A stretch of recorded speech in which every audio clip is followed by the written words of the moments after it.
Hello friends खुलुमबाय नोंथांमोनखौ फिन खेबसेबाव आंनि मोनसे गोदान भिडिअ बरायनानै लाहरबाय। दिनै आं फुंनि समाव नोंथांमोननि गेजेराव मोननैसो गोनां रादाब लानानै फैदों। नोंथांमोना भिडिअखौ जोबजासिम नायलांगोनखौ आं मिजिंथिबाय। 3 एप्रिल बुधबारखालि फुंनि 7:58 रिंगायाव ताइवानाव 7.2 मेगनिटिउडनि बांग्रिङा सोमावग्लुंलाङो।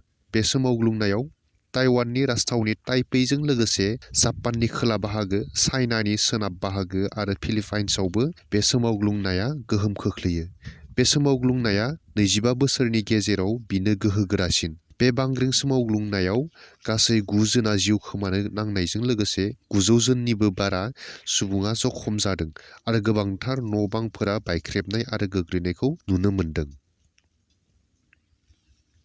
भार्ग आइपिएस अफिसार थामहिनबा आसामनि बायदि जिल्लायाव एसपि महरै खामानि मावलांनाय आनन्द मिश्राया बिहारनि बक्सारनिफ्राय फैबाय थानाय लकसभा बिसायख'थियाव गेलेनो थाखाय थियारि जानायखौ नुनो मोन्दों।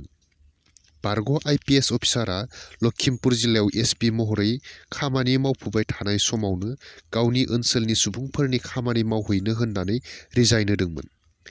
थिग बेबादियैनो हादराव फैबाय थानाय जानो गोनां लकसभा बिसायख'थियाव बिजेपि दोलोनिफ्राय बिहारनि बक्साराव गेलेनो थाखाय बिजाथि बिदोंमोनब्लाबो नाथाय बिथांनो बिजाथिखौ होआबाला मिथिलेश तिवारी मुंनि सासे बिजाथिनो होयो, जायनि थाखाय भार्ग आइपिएस अफिसार आनन्द मिश्राया बिहारनि बक्सारनिफ्राय उदां बिजाथि महरै बिसायख'थियाव गेलेनो थाखाय थियारि जाबाय। 2020 टकिअ अलिम्पिकआव सिलभार मेडेल देरहानो हानाय सा-सानजा भारत मणिपुरनि मीराबाई चानुआ फुकेटआव सोलिबाय थानाय आइडब्लिउएफ वर्ल्ड कापआव आइजोफोरनि 49 केजि इभेन्टआव थामथि मासिखौ आवग्रिनो हानानै 2024आव जानो गोनां पेरिस अलिम्पिकआव क्वालिफाइ खालामनो हाबाय। 6 दान सम जोखोमाव गोग्लैनानै थाना फैफिननाय मीराबाई चानुआ आइडब्लिउएफ वर्ल्ड कापआव 184 केजि दैखांनो हानानै क्वालिफाइ खालामनो हायो। बिथाङानो पेरिस अलिम्पिकआव सासेल' वेटलिफ्टार गेलेगिरि महरै भारतनिफ्राय बाहागो लागोन।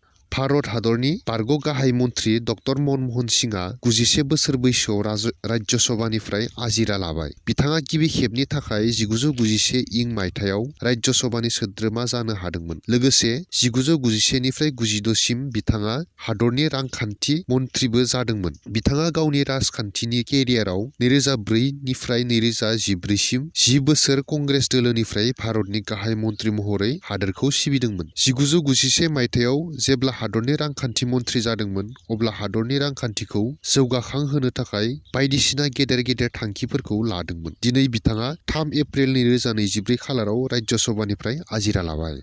17थि बिसान इन्डियान प्रिमियार लीगनि मैया 16थि मेचआ विशाखापट्टनमआव जानानै थाङो। बे मेचआव कलकाता नाइट राइडार्सआ गिबि बेट हमनानै 20 अभाराव सा-7 जन उइकेट खोमानानै गासै 272 रान बानायो, जेराव दिल्ली केपिटेल्सआ 17.2 अभारावनो गासैबो उइकेटखौ खोमानानै 166 रानल' बानायनो हायो आरो बै मेचखौ कलकाताया 106 रानाव देरहानो हायो। बे मेचआव कलकातानि गेलेगिरि सुनील नारायणआ प्लेयार अफ द मेच बान्थाखौ मोननो हायो।